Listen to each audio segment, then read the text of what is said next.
Budaya kita sangat mengusung kesopanan, kesantunan, dan tata krama. Tetapi dengan masuknya budaya luar ini, membuat anak muda kita dengan mudahnya meniru. Di antara dampak negatif pengaruh budaya asing bagi remaja Indonesia adalah hilangnya nilai budaya lokal, seperti menghormati orang tua, kebiasaan memberi salam, berbicara, dan berperilaku sopan dan santun, apalagi kepada yang lebih tua.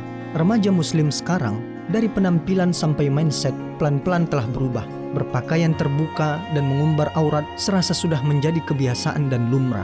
Mereka mengikuti gaya berpakaian budaya asing yang mungkin di mata mereka terlihat lebih keren. Bisa kita nilai juga dari cara bergaul ala barat yang terlalu bebas dan menyebabkan banyak sekali penyimpangan norma di Indonesia. Assalamualaikum warahmatullahi wabarakatuh. Budaya asing berpengaruh besar terhadap moral dan akidah Islam karena telah mengikis akhlak umat Islam saat ini. Anak muda masa kini lebih mengenal artis K-pop, artis Hollywood, Bollywood, dan pemeran drama Korea dibandingkan dengan tokoh-tokoh sejarah bangsa dan agama. Bahkan, mereka lebih tahu kehidupan pribadi artis idolanya dibandingkan dengan kehidupan pribadinya. Mulai dari baper, nyalah-nyalahin artis lah, terus kasih komen di kolom komentar. Loh, kok nggak upload foto sama suaminya? Lagi ribut ya? Kasian ya suaminya nggak pernah di-upload, terus nggak pernah masuk TV lagi. Terus jodoh-jodohin artis. Dia komen di kolom komentar. Loh, kok sama yang ini cantikan yang kemarin tahu? Loh, kok sama yang ini lebih tampan yang kemarin tahu? Jangan-jangan dia cuma pengen hartanya doang. Ah, ini gara-gara sinetron lagi ntar. Pokoknya netizen maha benar lah katanya. Dia paling ngerti pokoknya. Jika tubuh idolanya sakit, maka dia pun ikut merasakan sakit. Dahsyat.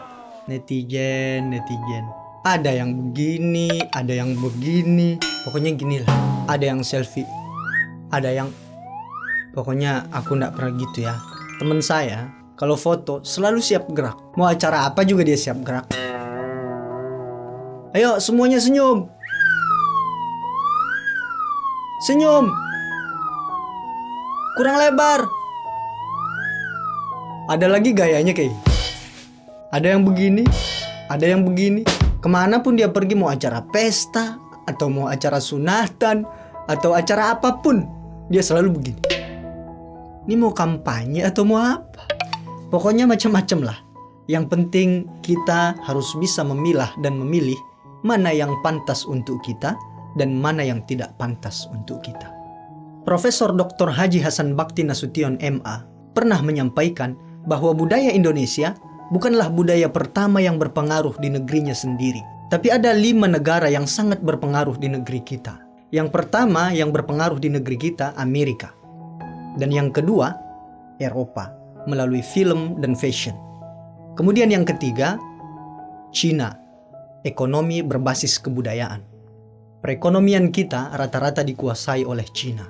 Kemudian yang keempat, Korea, melalui film, gaya hidup, dan fashion. Kita lihat anak muda sekarang, kalau yang laki-laki, kata keponakan saya, rambutnya pun pangkas kuda. Niatnya agar dipuja para wanita, mulai dari gadis cantik jelita sampai janda-janda tua. Yang perempuan, baju adeknya dipakainya, ketatnya luar biasa. Jangankan anak gadis, nenek-nenek pun pakai baju cucunya. Bikin malu. Pakaian yang seharusnya di dalam, dia taruh di luar. Ayolah wah, gantilah bajunya. Dan bagi wanita terkadang kita lihat agak memaksakan diri.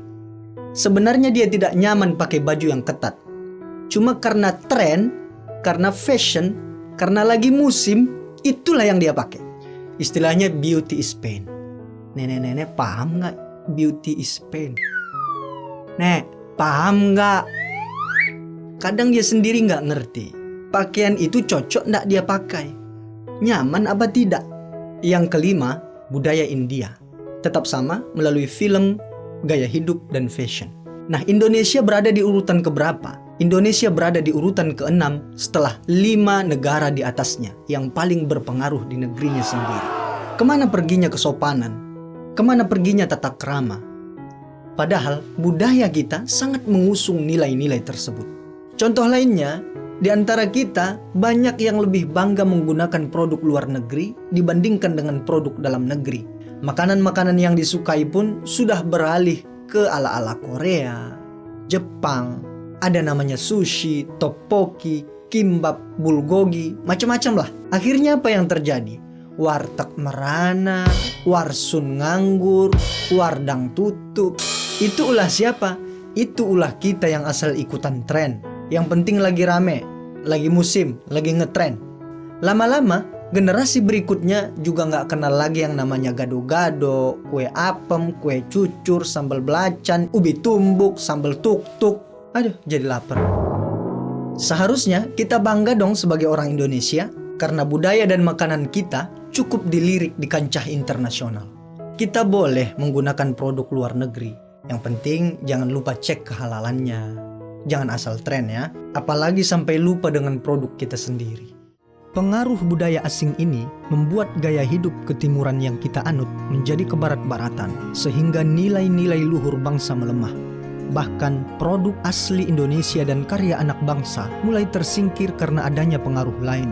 Selain dampak negatif tersebut, tidak bisa kita pungkiri bahwa pengaruh budaya asing ini juga memiliki dampak positif bagi kita. Di antaranya, dengan masuknya teknologi yang canggih membuat arus informasi menjadi lebih baik.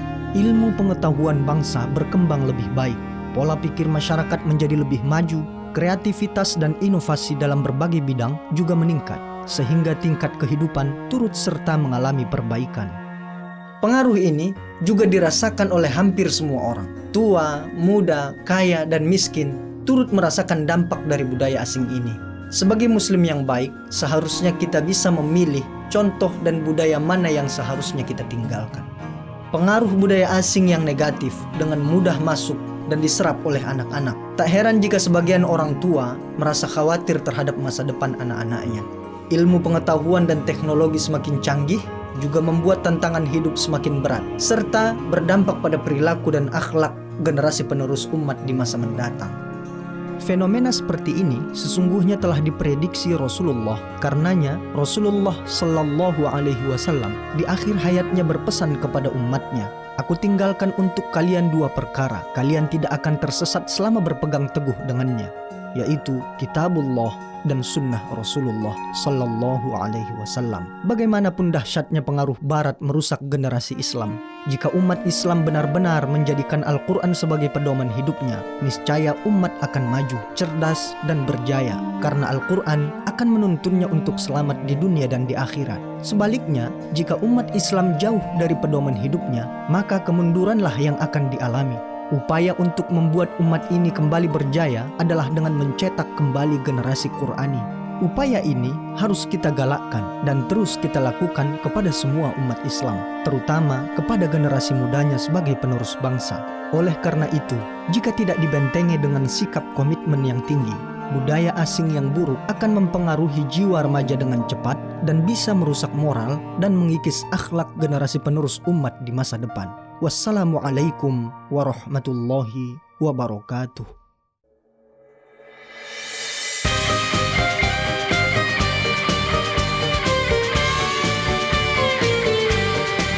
Ya lal watan, ya lal watan, ya lal watan, hubbul watan minal iman, wala takun minal firman, inhabu ahlal watan, ya lal